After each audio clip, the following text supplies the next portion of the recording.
বিসমিল্লাহির রহমানির রহিম। ইন্নামা ইয়ামুরু মাসাজিদাল্লাহি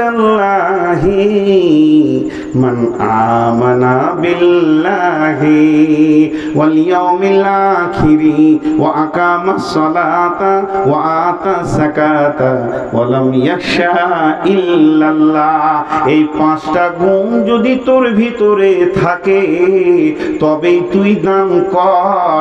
আর এই পাঁচটা গুণ যদি তোর ভিতরে না থাকে তোর দান করে কোনো লাভ হবে না, হবে না, হবে না। আল্লাহ বলছেন আল্লাযীনা ইউমিনুনা বিল গায়বি ওয়া ইউকিমুনাস সালাত ওয়া মিম্মা রাযাকনাহুম ইউনফিকুন। আগে বিশ্বাস তারপরে জমা, না আগে জমা তারপরে বিশ্বাস। কথাটা বুঝাতে পারলাম? আমার কাছে 20 লাখ টাকা আছে, আমি হজে চলে যাব, ভাবছি বেঁচে আসবো কি না মরে যাব, তো টাকাটা রাখবো কার কাছে? ছেলেদেরকে দিচ্ছি না, 4টা বেটাতে ভাগ করে নেবে। কিন্তু আমি চাইছি গাঁয়ে কারো কাছে রেখে যাব। দিয়ে আমি ওকে বলে গেলাম আমি যদি না ফিরে আসি, লাশ আছে, ছেলে আমার ছেলেদের হাতে দিয়ে দেবেন, আর ফিরে এলে আমাকে দেবেন। তাহলে যার কাছে আমি টাকা রাখবো তার উপরে বিশ্বাসটা আগে, দিয়ে তারপরে টাকা দিব, না টাকা দিয়ে দেবো তো বিশ্বাস করবো? আগে বিশ্বাস। তো আল্লাহ তাবারক ওয়া তাআলা বলছেন, হে টাকা দেনেওয়ালা, তুই যে টাকা দিতে আসিস এই স্টেজে কিংবা টেবিলে কমিটির কাছে, আগে তুই বিশ্বাস ঠিক রাখ টাকাটা তুই কাকে দিছিস। মান আমানা বিল্লাহে, আল্লাহর উপরে যদি তোর ঈমান থাকে তাহলে টাকাটা তুই টেবিলে নামা। আর আল্লাহর উপরে যদি তোর ঈমান না থাকে তোর মতো বেঈমানকে টাকা দিতে হবে না।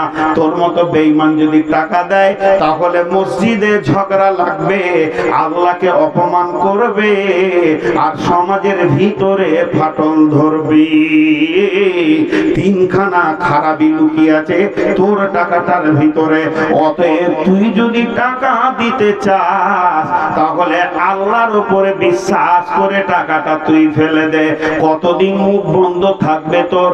কতদিন মুখ বন্ধ থাকবে তোর? তোর টাকাটা দেওয়ার পর মুখটা কতদিন সিলাই করে দিবি?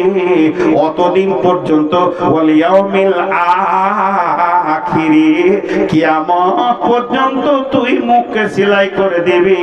আর কিয়ামতের মাঠে চিৎকার করে তুই বলবি, আল্লাহ আমার টাকা আমাকে দাও, আমি তোমার কাছে জমা রেখেছিলাম। আমার আল্লাহ খুশি খুশি তোকে বদলা দেবে। কিন্তু পৃথিবীর বুকে তুই যেন কাউকে বলে বেড়াবি না। গোপনে দান এটাকে বলা হয়, তবে প্রকাশ্যেও দান করা যায়। দান করার পর যেন নিজের মিজাজ আর মনকে ঠিক রাখতে হবে।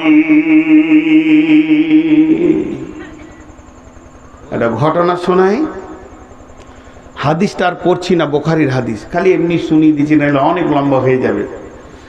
বানি ইসরাইলদের একটা লোক নিয়ত করেছে আজকে গোপনে দান করব। এত গোপনে দান করব, বানি ইসরাইলদের নবী ছিল কে? মুসা। নবী কেউ জানতে দিব না। ও গোপনে কিছু টাকা আশরফিকে নিয়ে রাতের আমাবস্যাতে এসার সময় ঘুরছে। লা তাসাদদাকনা বিসাদকাতিন ফাখারাজা বিহি বিসাদকাতিহি ফাজাআহা ফি ইয়াদি সারিকে। গোপন একটা যুবকের কোলে চুপ করে টাকাটা ফেলে দিয়ে চাদর ঢাকা নিয়ে গুলকি দিয়ে পালিয়ে গেল। কে দিল বুঝতে পারা গেল না। যুবকের টাকাটা নিয়ে গিয়ে দেখছে অনেকগুলি আশরফি দিয়েছে। তখন সকাল হলো, প্রচার শুরু হয়ে গেল। প্রচার কি শুরু হলো? এ আল্লাহ, আল্লাহুম্মা লাকাল হামলা সারিকে, আজকে গোপনে কে দান করেছি করবি কর। এলাকার পাকা একটা চোরকে দান করেছি। টাকাটা চোরের হাতে পড়ে গেছে। সকালবেলায় যেখানেই 5টা লোক, এ খবর শুনেছিস? বলে কি? বলে আজকে কালু চোরকে দান করেছে। কে? এবার যে করেছে সে তো জানে। সে বলছে আল্লাহুম্মা লাকাল হামদু আলা সারিকে, আল্লাহ তোর প্রশংসা, তোর চোরের প্রশংসা। এত গোপনে দান করলাম, এই হলো। আচ্ছা ঠিক আছে, আজকে আরেকবার করবো। ও এরকম গোপনে টাকা নিয়ে ঘুরছে, ঘুরতে ঘুরতে ঘুরতে একটা মেয়েকে দিয়েছে। আসবাহু ইয়াতাহাদ্দাসুনা তুসদ্দিকা লাইলাতা আলা জানিয়া। যখন সকালবেলা হয়েছে আবার বলছে ওরে মজা লেগে গেছে, গ্রামে মজা চলছে। প্রথম দিন গতকালকে দান করেছে চোরকে, আর আজকে করেছে বেশ্যাকে, রান্ডিকে। গায়ের মধ্যে পাক্কা বেশ্যা মেয়ে। ও তখন মনে মনে ভাবছে, এই আল্লাহ এ কি করলাম করলাম করলাম, একটা বেশ্যাকে করলাম, একটা বেশ্যাকে দান করলাম। তোর মনের ভিতরে কি ঢুকে গেল? যা, দুদিনের দান শেষ। আচ্ছা, দান দান 3 দান। আজকে একবার দেখছি, লা তাসাদ্দাকনা বিসাদকাতিন ফাখরাজা বিসাদকি দিফা জাফে আদিল গানি ফাসবাউ ইয়াতাহাদ্দাসুনা তুসাদ্দিকা লাইলাতা আলাল গানি। একটা মোড়ে 3 মাথাতে একটা বুড়া বসে আছে, তার মধ্যে যৌবন নাই, পাঁচিল টপকে চুরি করতে পারবে না, খক খক করে বসে বসে কাছে ওকে মালটা দিয়ে দিয়েছে। এবার ও মনে ইতমিনান হয়ে গেছে, মনে হয় যেন আজকের ধানটা কবুল হয়ে গেল। ফাসবাহু ইয়াতাহাদ্দাসুনা তুসাদ্দিকা লাইলাতা আলাল গানি। যখন সকাল হয়েছে, সব দিকে ওই রকম কথা বাজছে, চলবে চল, মজা লেগেছে। প্রথম দিন দিয়েছে চোরকে, দ্বিতীয় দিন দিয়েছে রান্ডিকে, আর তৃতীয় দিন দিয়েছে এলাকার মধ্যে সেরা বড় লোক বকিল হাড় কিপটেকে। কপাল খারাপ লাগলো কানতেও। সহি বুখারীর হাদিস, ও কাঁদছে, এই আল্লাহ মাবুদ গো, আমার দানগুলো তুমি কেন কবুল করছো না? আমি কি গুনাহ করলাম? আল্লাহ তাবারক ওয়া তাআলা ফাউতিয়া কিলালাহু শব্দটা এমন আছে, আল্লাহ তার কাছে কিভাবে শব্দ পাঠিয়েছেন আল্লাহই জানে। তাকে আল্লাহ বলছেন, রে আমার গোলাম, তোর দানের ভিতরে এতটাই ইখলাস ছিল, তোর দানের ভিতরে তোর দিলটা এত দামি ছিল, আমি ওই তোর দামি ইখলাসের কারণে দানটাকে 2টা কাজে লাগিয়ে দিয়েছি। একটা হলো তোর দান কবুল হয়ে গেছে, আর আমি 3 জনকে হেদায়েত দিয়েছি। ওটা হোমিওপ্যাথিক ওষুধের মতো কাজ হয়ে গেছে। রে বান্দা, তুই কি জানিস ওই টাকাটা যখন চোরটা পেয়েছে, রাত্রিতে কাঁদছে আর বলছে, মাবুদ আমি চুরি ছাড়া রুজি রুটি জানি না, আমি ভেবেছিলাম তোমার দরবারে আমার জায়গা নাই, কিন্তু আজকে ভেবে দেখছি আমার মতো চোরকে তুমি বিনা মেহনতে যখন খাবার দিতে পারো, আর জীবনে চুরি করব না। সে তওবা করেছে। ওই বেশ্যা মেয়েটা গভীর রাত্রিতে উঠে কাঁদছে আর ঢুকরে ঢুকরে বলছে, পৃথিবীর লুচ্চা ছাড়া আমাকে কেউ চেনে না, ভালো মানুষরা আমাকে জানে না। আমি ভেবেছিলাম মাবুদ আপনি হলেন পাক, আপনার দরবারে আমার জায়গা নাই, কিন্তু আজকে আমি ভেবে দেখছি আপনার মতো মাবুদের দরবারে আমার জায়গা রয়েছে। অতএব আর জীবনে বেশ্যাগিরি করব না, তওবা করে নিলাম। বড়লোক বকিলটা তওবা করে বলছে, আমি বকিল ছিলাম, ওষুধ জাকাত ফিতরা দিইনি, তাই পরের মাল আমার ঘরে তুমি ভরে দিয়েছো, আল্লাহ আর বকিল থাকবো না। এই জন্য 3 জনকে আমি হেদায়েত দিলাম, তোর দানকে কবুল করলাম। অতএব আমার আল্লাহ দাতাকে বলছে, হে গোপালপুর এলাকার লোক, তুমি টাকাটা যখন দিতে আসছো টেবিলে, প্রথমে আমাকে বিশ্বাস করো, টাকাটা আমাকে দাও। এই টাকাটা আমি চোরকে, লম্পটকে, ডাকাতকে, বেঈমানকে দিতে পারি, কমিটি খেয়ে নেবে, জুয়া খেলবে, উড়ে যাবে, তোমার কোনো চিন্তা নাই। টেবিলে যখনই পড়ে যাবে তোমার আমলনামাতে টাকাটা ঢুকে যাবে, এরপরে আর তোমার চিন্তা করার দরকার নাই টাকাটা কোথা গেল, কি গেল, কতদিন তুমি মুখকে বেঁধে রাখবে। ওয়াল ইয়াউমিল আখিরে, আখিরাত পর্যন্ত তুমি নিজের জবানকে কন্ট্রোল করে নাও। খবরদার কিয়ামতের দিনে তোমার টাকাটা আমি আল্লাহ তোমাকে বুঝিয়ে দেব। জি ভাই, যারা আল্লাহকে বিশ্বাস করে দান করে না, তারা কি ক্ষতি করে জানেন? সমাজকে 2 ভাগ করে। ওরাই সামনে আসবে না, টাকা গুনবে না, মসজিদের দায়িত্ব নেবে না, ওই দূরে থেকে বসে বসে জালসা শুনবে। আর আমার আগে যে মৌলানা সাহেব কালেকশন করছে, ওর 2 মুখ দিয়ে থুতু উড়ে গেল, কষ্ট তো আর কলজে চলে গেল। দোষ ওনার নাই, আল্লাহর কসম ওনাকে আমি দোষ দিব না, আর কমিটিকেও দোষ দিব না। কেন?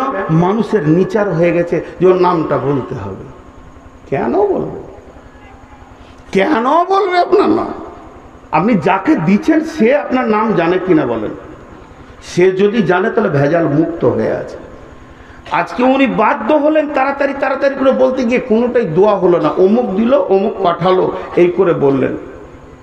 আমি ওনাকে দোষ দিচ্ছি না, আমার বক্তব্য হচ্ছে ওনাকে ওই লিস্ট পড়া বাদ দিয়ে যদি 2টা সহি হাদিস শুনতেন ওনার কাছে, বা একটা কোরআনের আয়াতের তর্জমা শুনতেন। উনি একটা আলিম, আমি বলছি না যে বিরাট বক্তা, নাউজুবিল্লাহ, তারপরও আমার ওস্তাদ। তো উনি যদি একটা কোরআনের আয়াত কুলহু আল্লাহু আহাদ, বলো ওই আল্লাহ এক, এইটুকু যদি আপনাদেরকে বলতো তো লাভ হতো। ওই লিস্টগুলো বসে বসে শুনলেন, কি লাভ পেলেন সমাজ আমাকে বলেন? দোষ ওনার দিব না, আল্লাহর কসম। উনি আমার ওস্তাদ, ওনার জুতো আমার মাথা বরাবর।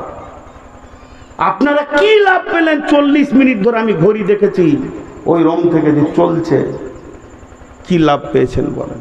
এই জন্য ইনি মৌলানা সাহেব বলে দিলেন আল্লাহুম্মা সাল্লি আলাইহি আল্লাহুম্মা বারিক আলাইহি। ওইটা পেলেন, আমিও আমিন বললাম পিছন থেকে বসে, হ্যাঁ এইটা পেল।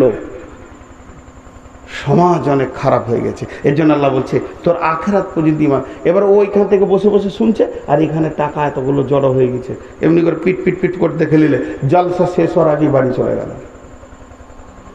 3 দিন পর সকালে উঠে ও যেমন বদমাস, ওর মতো 26 কটা গায়ে বদমাস আছে।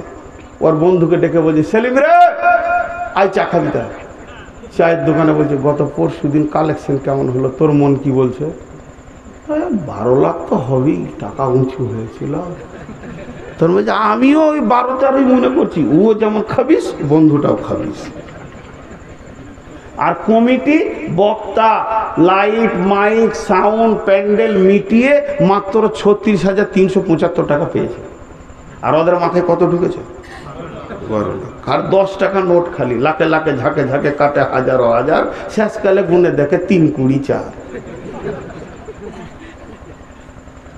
দিয়ে কমিটি ওই টাকাটা পেল। এরপরে হার্ডওয়ার্সের দোকানে ধার করে ঋণ করে মসজিদের কিছু কাজ করলো। তখন ওর বন্ধু বলছে কাজ হবে কি করে?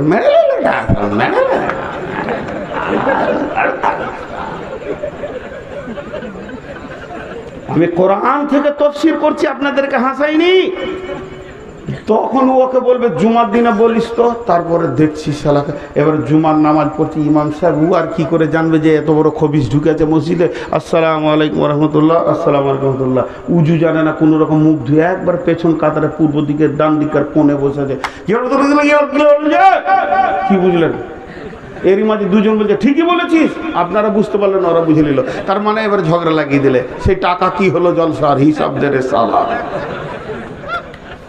আল্লাহ বলছে যাদের আখিরাতের জ্ঞান থাকে না, তারা যখন মসজিদে দান করে তো সমাজকে দুভাগ করে। কথা ঠিক না বল?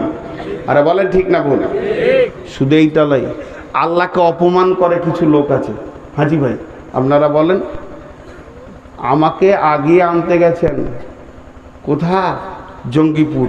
কথার কথা বলছি, আগিয়ে আনতে গেছেন মোটর সাইকেল নিয়ে, মাস্টার সাহেব গেছে জঙ্গিপুরে। আমাকে যখনই দেখে যাও আসসালামু আলাইকুম, আন্তর্জাতিক বক্তা, বুকে জড়িয়ে ধরছে। তা মনে মনে ভাবি লোক তো খুব ভালো, এত প্যার মহব্বত করছে, তাহলে মনে হয় জালসায় গেলে কি না করবে। দুটা মিষ্টি খান, না খাওয়া না, না খান, না খান, না খান। বড় বড় দুটো রাজভোগ ভরে দিলে পেটে। এরপরে গাড়িতে উঠি, আসছে আস্তে আস্তে, খালি রাস্তায় লোকের সঙ্গে দেখা যাবে। এটা আমাদের প্রধান বক্তা, ইনশাআল্লাহ চলেন, চলে আসেন, ভালো বায়না হবে। দুটার মিষ্টি খেয়েছে। তারপর আবার মসজিদের কাছে এসে বলছে রে বিছানে টিছানে হলো রে, কার ঘরে রাখবি রে? দুটা মিষ্টি খাইয়ে নিয়ে এলাম, ইনশাআল্লাহ ভালো মিষ্টি খেয়েছে দুটো। আচ্ছা এটা যদি 4 বার বলে, বমি করতে মন যাবে না? আর হ্যাঁ না বলেন? কোন লোক রে ভাই দুটো মিষ্টি খেয়েছিস তাই 4 বার বলে বেড়াবে? কিছু লোক আছে মসজিদে 5 কুইন্টাল রড দিয়ে দিল, 50 বস্তা সিমেন্ট দিয়েছে। আর আমি বক্তা এসেছি জালসা করতে, আমার রুমে ঢুকে বলবে হুজুর মসজিদটা কেমন লাগলো? 50 বস্তা সিমেন্ট আমি দিয়েছি। আল্লাহকে কেমন লজ্জা লাগবে বলেন? যদি ঘন ঘন কেউ বলে বিয়া এসে বেড়াতে, মসজিদটা ভাই বানানো হলো, খালি 50 বস্তা সিমেন্ট আমি দিয়ে দিয়েছি, ওর চোপার বন্ধ নাই। আল্লাহ বলছে ওটাকে বন্ধ কর, কিয়ামতের মাঠে তুই নিবি রে। এর জন্য মসজিদে দান করার ব্যাপারে 5টা শর্ত আছে। 1 নম্বর হলো তোকে আল্লাহর উপরে ঈমান থাকতে হবে। 2 নম্বর হচ্ছে আখিরাতের উপরে ঈমান থাকতে হবে। 3 নম্বর হচ্ছে তোকে সালাত পড়নে ওয়ালা হতে হবে। বেনামাজি কারাহিয়াত আছে, আমি ফতোয়া দিচ্ছি না। বেনামাজি তুমি কেন মসজিদ বানাবে? তুমি ভেবে দেখো, গ্রামে অনেক লোক এমন আছে নিজে নামাজ পড়ে না, আর 400 প্যাকেট সিমেন্ট দিয়ে দেবে মসজিদ বানিয়েলে। এদের ব্যাপারে কি বলছে? এরা ইসলামকে খেলতামাশা ভেবেছে। আপনাদের দিকে হাটে ওই 2 দিকে বাঁশ বেঁধে দিয়ে একটা দড়ি দিয়ে ওর উপরে বাচ্চা বাচ্চা মেয়েগুলো হেঁটে বেড়ায় না, ছেলে মেয়েগুলো দেখেছেন? হ্যাঁ, আপনাদের মাস্টার সাহেব ওই খেলা দেখছে এমনি করে হাটে, আর 50 টাকা দিয়ে দিয়েছে ওদেরকে। আর আমি হাতটা ধরেছি, তারা দিলেন কেন? বলছে ভালো লাগলো ভাই খেলাটা। ভালো? হ্যাঁ। ভালো? হ্যাঁ। আর একবার জিজ্ঞেস করছি ভালো? হ্যাঁ। তাহলে উঠেন। ভালো তো উঠেন, ভালো কাজ তো সবাই কি করতে হয়, যাবে না, ঠ্যাং ভাঙবে, যাবো না, তাহলে ভালো কি করে হলো? ওর নাম খেল। খেল টাকা দিয়ে করানো হয়, নিজে করব না। খেল কি করা হয়? টাকা দিয়ে। তো কিছু লোক আছে দিন ইসলামের নামাজটাকে খেল তামাশা ভেবে নিয়েছে। ওরা বলছে টাকা দিচ্ছি মসজিদ কর, তোরা চালিয়ে যা, আমরা যাব না। এদের টাকা আছে, পয়সা আছে, সুদ খায়, বেঈমানি করে, বাটপারি করে, চুরি করে, জুয়া খেলে, আর হারাম খেয়ে পেট ভরে নিয়েছে। আর যখনই মসজিদওয়ালা যাবে 20 কুইন্টাল রড দিয়ে দিল, ছাদটা দিয়ে দিল গোটাটায়, কিন্তু নিজে মসজিদ ঢুকবে না। এর জন্য আল্লাহ শর্ত করেছে, হে দান করনেওয়ালা, ও আকামাস সালাতা, তুই নামাজ পড়নেওয়ালা হয়ে যা, ও আতা যাকাতা, যদি মাল বেশি হয় আর যাকাত না দেয়, তার মালটা হলো নাপাক। এই নাপাক মালটা কেমন করে তুমি লাগাবে? এর জন্য আল্লাহ বলছেন, ও আতা যাকাতা, তুমি যাকাত দেনেওয়ালা হয়ে যাও। আর শেষ নম্বরে বললেন, ওয়ালাম ইয়াখশা ইল্লাল্লাহ, মসজিদ বানাতে গেলে অনেক রকম ঘাত প্রতিঘাত আসবে রে, আল্লাহকে ছাড়া কাউকে ভয় করিও না, করিও না, করিও না। এই 5টা হলো মসজিদ বানানো দান করনেওয়ালাদের। এবার কমিটিকে বলি, মনে করলেন আমি কমিটির সেক্রেটারি, এই টাকাটা যে টেবিলে পড়ে আছে, এখন টাকাটা জনসাধারণের নয়, এই টাকাটা হাজি গাজী মাওলানা মুফতি সোদার কারো নয়, এখন এই টাকাটার মালিক হলো আল্লাহ, আর আমি হলাম মসজিদ কমিটি, আমি হলাম সেক্রেটারি। ওই টাকাটা হাত দিতে দিয়েছে, আল্লাহ বলছে দাঁড়িয়ে যা, ইন্নামা ইয়ামুরু মাসাজিদাল্লাহ, আমার মসজিদের দায়িত্বই নেবে মান আমানা বিল্লাহ, যারা আল্লাহর উপরে ঈমান আছে, ওয়াল ইয়াউমিল আখির, আখিরাতের উপরে যার ঈমান আছে। আখিরাতের ঈমান বলতে কি? এমনি করে খাতা নিয়ে এসছে,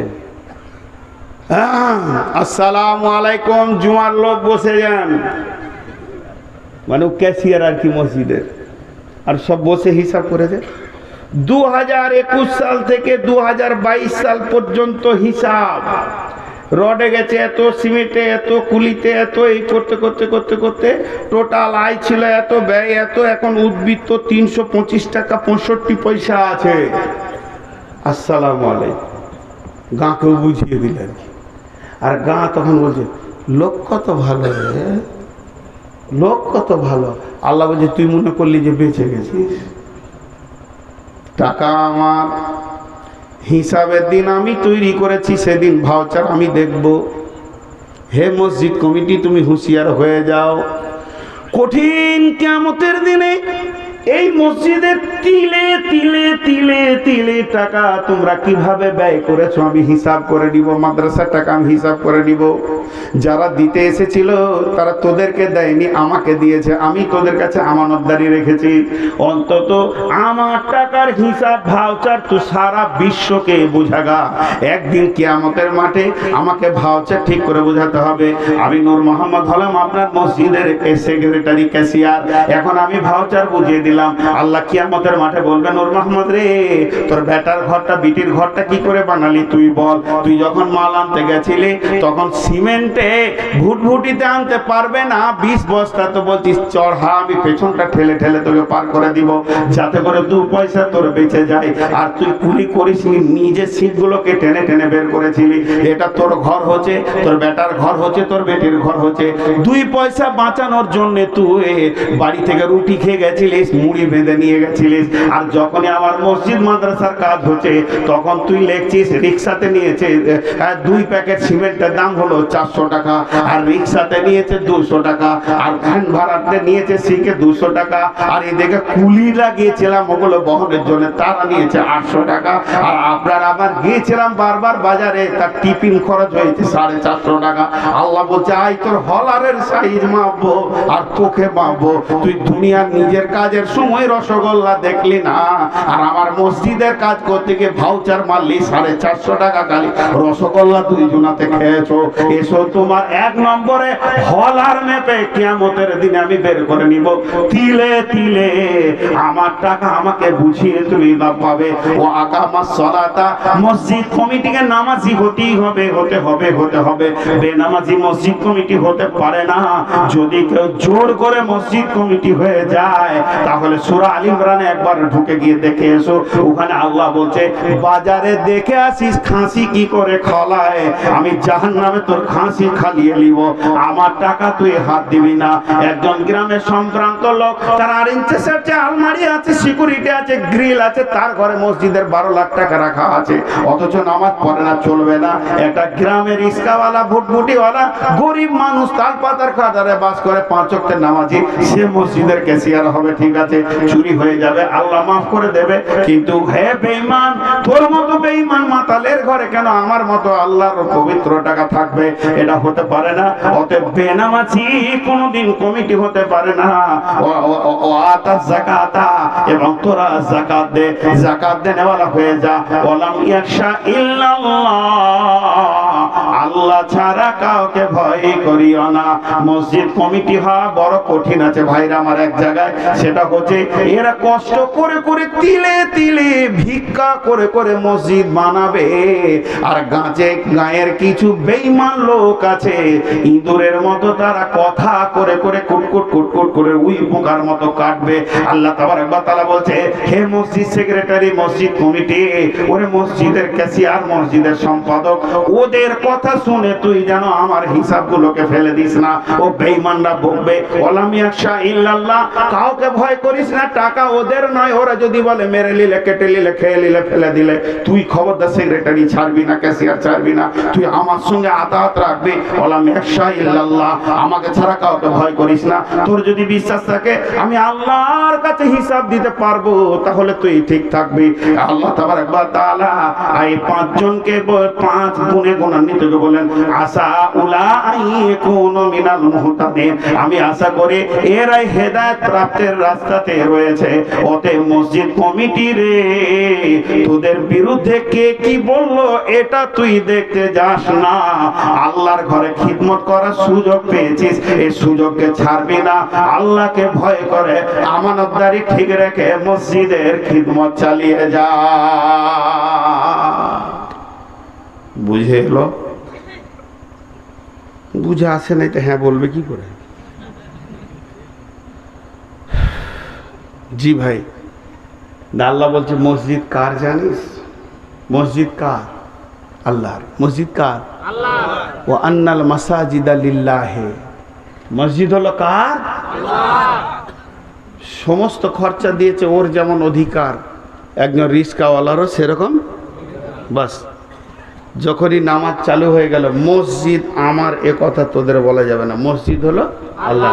ফালা তাদউ মা'আল্লাহি আহাদা, সেই মসজিদে যখন ঢুকবি আল্লাহর সঙ্গে অন্য কাউকে ডাকবি না, এক আল্লাহর ঘর, আল্লাহকে ডাকবি। যে কত বড় নেকির কাজ আপনারা করছেন।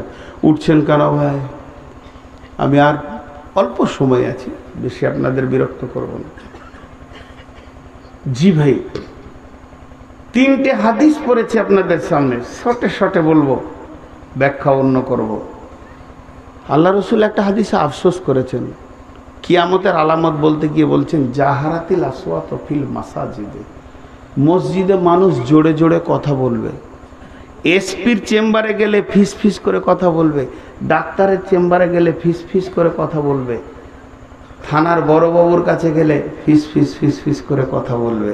আর যখনই ও মসজিদে যাবে তো গোলার ফাঁদ দিয়ে জোরে চিল্লাবে, অথচ মসজিদে জোরে চিল্লানো নিষেধ। আবার হাদিসে আছে কিয়ামতের আগে মসজিদে বসে বসে দুনিয়ার কথা আলোচনা করবে। দুনিয়ার কথা আলোচনা করে কি করেন না? আরে হ্যাঁ না বলেন, গল্প করছে। এখন ওকে যদি বলা হয় যে ভাই এসব আলোচনা কেন করছো, তো বলবে ব্যবসা করাও তো ইবাদত। কি সুন্দর যুক্তি দিবে, দুনিয়া করাও তো ইবাদত। কি এমন অন্যায় করেছি ব্যবসার দাম দরের কথা বলছি, তো ব্যবসা করা ইবাদত নয়? হাজি ভাই, ব্যবসা করাও যেমন ইবাদত, মুসলমানরা পেশাব পায়খানা করে সেটাও ইবাদত। দোয়া পরে পেশাব পায়খানা করলে নেকি পাবে। স্বামী স্ত্রী মিলবে সেটাও ইবাদত। ইবাদত নয়? তাহলে কি মসজিদে চলে যেতে হবে পায়খানা করতে? ইবাদতের একটা জায়গা আছে। তা আল্লাহ বলছে মসজিদে জোরে জোরে কথা বলবে, রাসূল সাল্লাল্লাহু আলাইহি ওয়াসাল্লাম বলছেন। আরেক জায়গায় বলছেন হযরত ইবনে ওমর বর্ণনা করছেন, আমি শুনেছি নবীজি বলেছেন, কঠিন কিয়ামতের দিনে একটাই ছায়া থাকবে, রহমতের ছায়া। ওই ছায়াতে 7 শ্রেণীর লোক স্থান পাবে। তার মধ্যে একটা ওয়ারাজুলুন কালবুহু মুআল্লাকুন বিল মাসাজিদি, ওই লোকটা মসজিদের ছায়াতে আরশের ছায়াতে থাকবে রে, যে লোকের হৃদয়টা অন্তরটা পড়ে আছে মসজিদের ভিতরে। দুনিয়া করছে কিন্তু মসজিদকে প্রেম করে, মসজিদকে ভালোবাসে, তার অন্তরটা যেন মসজিদে পড়ে আছে। ব্যবসা করছে, আজান হলো নাকি, চাষ করছে, আজান হয়ে গেল নাকি, মসজিদ যেতে হবে, কি হয়ে গেল নাকি, সময় হয়ে গেল নাকি, এইভাবে সব সময় যেন মসজিদের ভিতরে তার অন্তরটা পড়ে আছে। এর জন্য আল্লাহ তাবারক ওয়া তাআলা বলতে নবীজি বলছেন, ওয়ারাজুলুন কালবুহু মুআল্লাকুন বিল মাসাজিদি, ওই লোক রহমতের ছায়াতে থাকবে যার অন্তরটা মসজিদে পড়ে আছে। বিশ্বনবী বলছেন, ইবনে আব্বাস, আবার হযরত ওসমান, সব তো কয়েকটা রাবী, এটা আছে হাদিসটা, মান বানা লিল্লাহি মাসজিদান বানাল্লাহু লাহু বাইতান ফিল জান্নাহ, যে মসজিদ বানাবে দুনিয়াতে, আল্লাহ তার জান্নাতে ঘর বানাবেন। মসজিদ এমন একটা ঘর যেটা পৃথিবীতে আপনি বানাবেন, আল্লাহ তাবারক ওয়া তাআলা সঙ্গে সঙ্গে আপনার জন্য জান্নাতে একটা অট্টালিকা বানাবে, এরই নাম হচ্ছে মসজিদ। আপনারা চালাক লোক দেখবেন, চালাক দেখবেন, উঠছে এরা চালাক, দেখেন জীবনে পাবেন কিনা, ছবি তুলেলেন ফেসবুকে দিয়ে দেবেন। এরা ভেবেছে যে মসজিদ বানালে নেকি পাবে, বলছে মৌলভী সাহেব তাহলে এবার টাকা নেবে, আমি তো টাকা দেবো না, তা বসে থেকে আর লাভটা কি করবো। এরা হলো চালাক, কিন্তু হালাকে ওরা চালাক নয়। ওরা কি বলবে, ইন আনতুম ইল্লা ফি দালালিন কাবীর, কিয়ামতের মাঠে ওরা বলবে, আল্লাহ আমরাই বড় গুমরা ছিলাম, এখন বুঝে আসছে না, এখন ভাবছে বেঁচে গেলাম। যে কটা বোকা ওই কটাই বসে আছে, হ্যাঁ, কিন্তু সেই দিন বুঝবে। ভাইরা আমার, মসজিদ এমন একটা ঘর, বিশ্বনবীর জামানায় দীর্ঘদিন মসজিদে আলো জ্বলে না, অন্ধকারে নামাজ হয়। ইতিহাস আছে, রোম ফাতহার পরও অন্ধকারে নামাজ চলেছে। সাহাবীরা রোম সম্রাটের মানে মাথার মুকুটে অন্ধকারে পা পড়ে গেছে। সাহাবীরা বলেছে, কি না এটা মাথার মুকুট রোম সম্রাটের, তার মানে অন্ধকারে দীর্ঘদিন চলতো মসজিদে। একদিন বিশ্ব নবী গিয়ে দেখছেন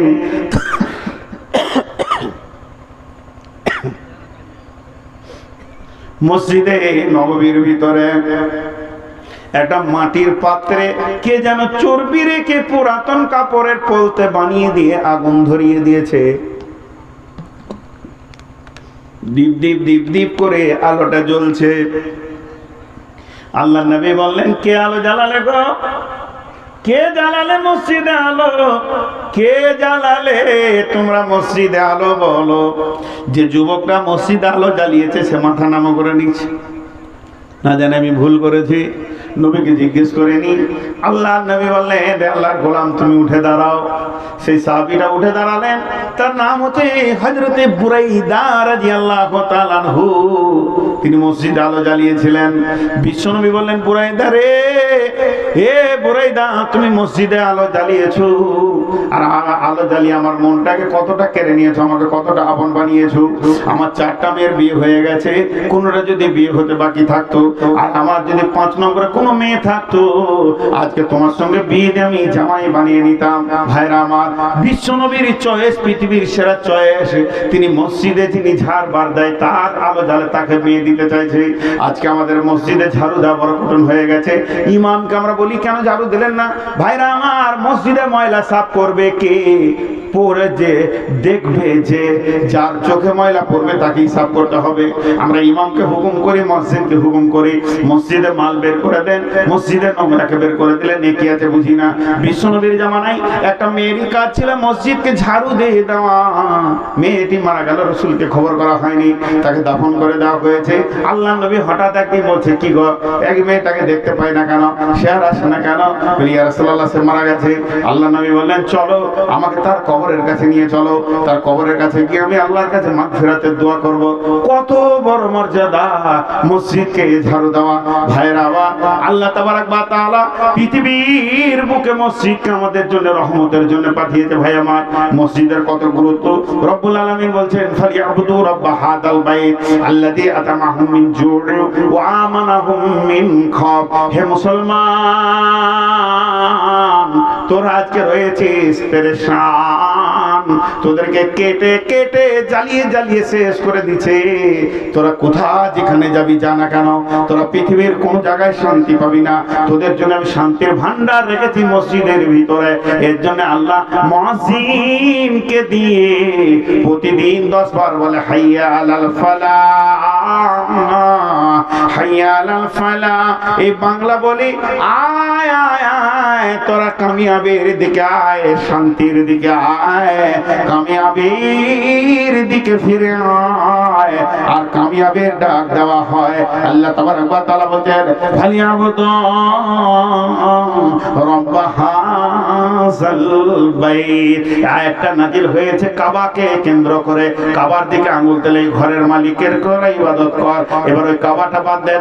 আজকে আমি মসজিদকে সামনে রেখে বলছি, মসজিদকে সামনে রেখে আপনাদেরকে বলছি, ফালিয়াবুদু রাব্ব হাযাল বাইত। এই ঘরের মালিককে, যে ঘরটা বানানো হচ্ছে এই ঘরের মালিককে, ওইখানে একটা ওয়াক্তিয়ার রয়েছে, ওই ঘরের মালিককে, জামি মসজিদ যেটা রয়েছে সেই ঘরের মালিককে।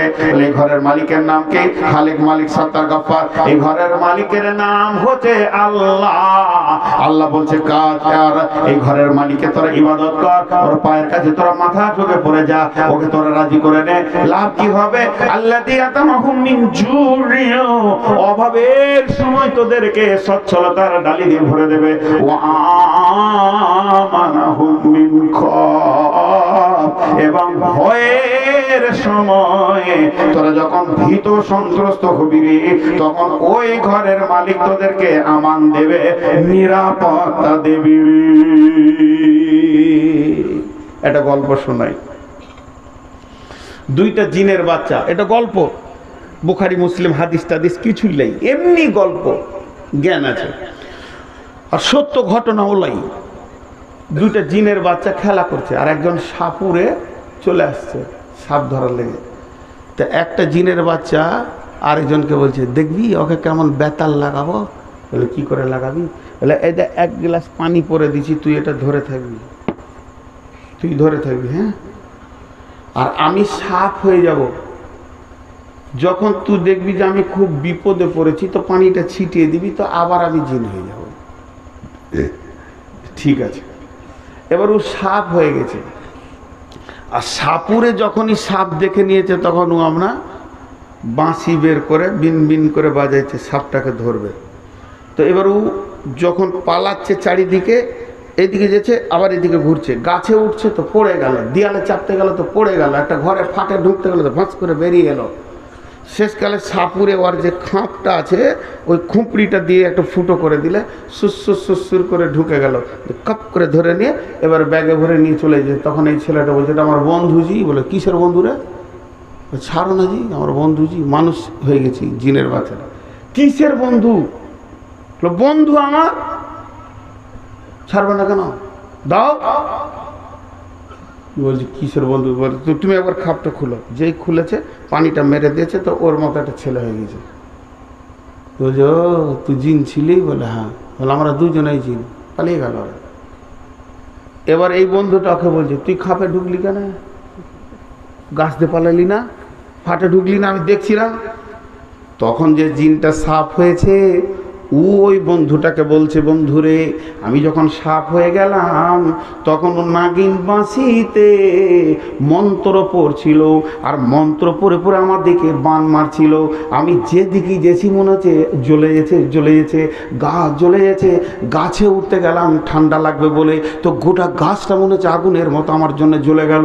এরপর ফাটে ঢুকতে গেলাম, ঠিক ওখানে মনে হচ্ছে আমাকে আগুনের মতো তাপ লাগলো, আবার বের হয়ে চলে এলাম। এরপরে দেয়ালে উঠতে গেলাম, ওখানটা বান মেরে দিলে তো আগুনের মতো জ্বলে গেল, লট করে পড়ে গেলাম। চারিদিকে ঘুরছি, শান্তি পাই না, আর মনে মনে ভাবছি তুই যদি পানিটা দিয়ে দিস তো ভালো হয়। কিন্তু আমি দেখলাম একমাত্র ওর খোঁপটার ভিতরেই রয়েছে শীতল ঠান্ডা, আর ওই ঠান্ডাটা নেওয়ার জন্যে আমার জানটা জ্বলে গেছে। এর জন্য আমি সুসুর করে ভিতরে ঢুকে গেলাম। পৃথিবীটা আমার জন্য জ্বলে গেছিল, ওই খোঁপড়াটাই ছিল ঠান্ডা।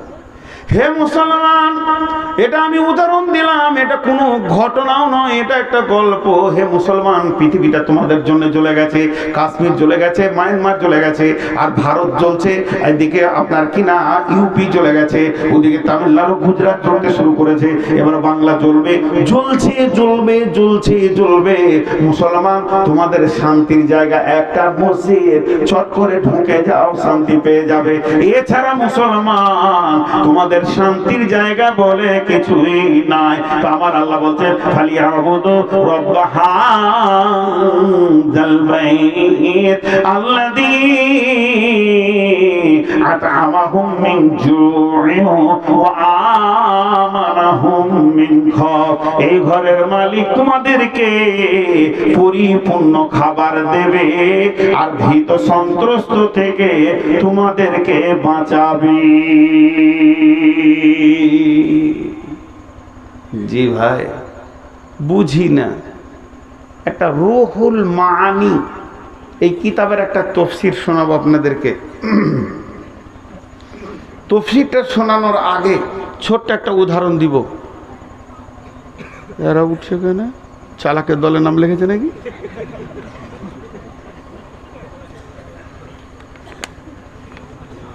ওরা মনে মনে লাঠি নিয়ে ওখানে দাঁড়িয়ে আছে, বলে তুই খালি নেমে আইস স্টেজ থেকে, আবার দেখছি তোকে।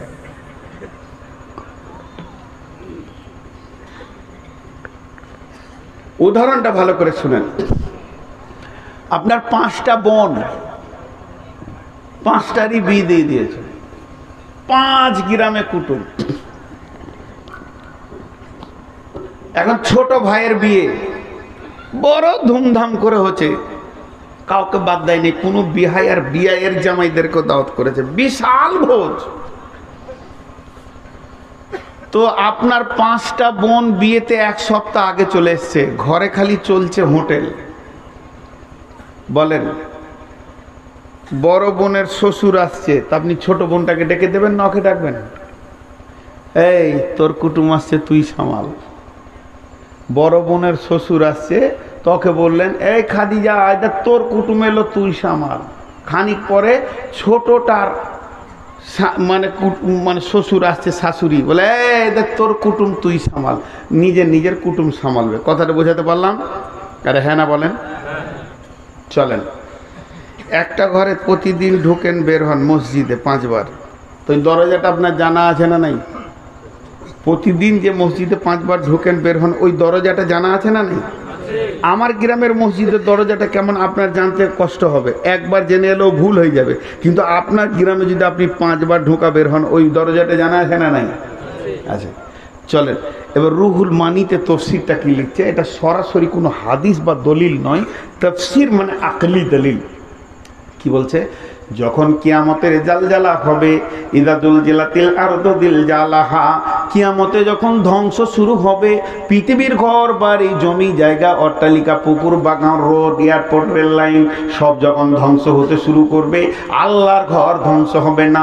পৃথিবীর বুকে যত মসজিদ আছে, মসজিদগুলোকে মসজিদের মাটি সহ, মসজিদের জায়গা সহ, মসজিদের জমি সহ আল্লাহগুলোকে তুলে নেবেন, আলোক করে তুলে নিয়ে গিয়ে কাবার সঙ্গে জুড়ে দেবেন। আর কাবা সহ পৃথিবীর সমস্ত মসজিদকে একসঙ্গে তুলে নিয়ে গিয়ে জান্নাতুল ফেরদাউসে ছেড়ে দেবেন, জান্নাতুল ফেরদাউসে জমিয়ে দেবেন। তাহলে আপনাদের মসজিদটা জান্নাতুল ফেরদাউসে চলে গেল, আমার মসজিদটা জান্নাতুল ফেরদাউসে চলে গেল, এলাকার সমস্ত মসজিদ জান্নাতুল ফেরদাউসে চলে গেল। এরপরে কিয়ামতের মাঠে যখন আমরা হাজির হব, আমাদের আগে আমাদের মসজিদ জান্নাতে গিয়ে পড়ে আছে, তখন ওই মসজিদ বলবে রে আল্লাহর গোলাম, যে ঘরে প্রতিদিন 5 বার তুমি ঢুকেছো, ওই ঘরে তুমি ঢুকে যাও, তুমি জান্নাতে পৌঁছে যাবে। মসজিদের কত ফজিলত আছে। জি, এটা একটা তফসিরের কথা বললাম, এগুলো সহি জয়ীফের ব্যাপার আছে, জালেরও ব্যাপার আছে। ক্লিয়ার বলছি, কিন্তু ফাজাইল বলি বললাম। তো মসজিদকে আমরা ভালোবাসবো, বলি ইনশাআল্লাহ। সকলে জোরে বলি ইনশাআল্লাহ।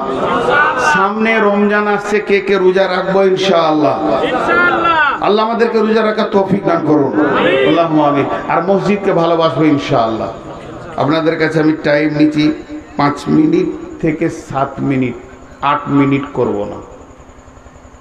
কেউ আল্লাহর গোলাম আছেন 5000 দেনেওয়ালা, উঠবেন না কিন্তু, মাশাআল্লাহ লিখেলেন, উঠবেন না। খালি 7 মিনিট আপনাদের হাতগুলো ধরে বলছি, কাউকে তো জোর করে পকেটে হাত ভরে টাকা নিব না। লিখেন 80 কে 80 কোনটা? সৌদিতে কোথায় আছে? মাশাআল্লাহ 8000 টাকা। আর কেউ আছেন এই একসঙ্গে দোয়া পড়ে উঠবেন, আল্লাহ খুশি হবেন, আল্লাহ খুশি হবেন, আল্লাহ খুশি হবেন। জি, এই টাকাটা নেন। অতএব আর 5000 দেনেওয়ালা কেউ আছেন?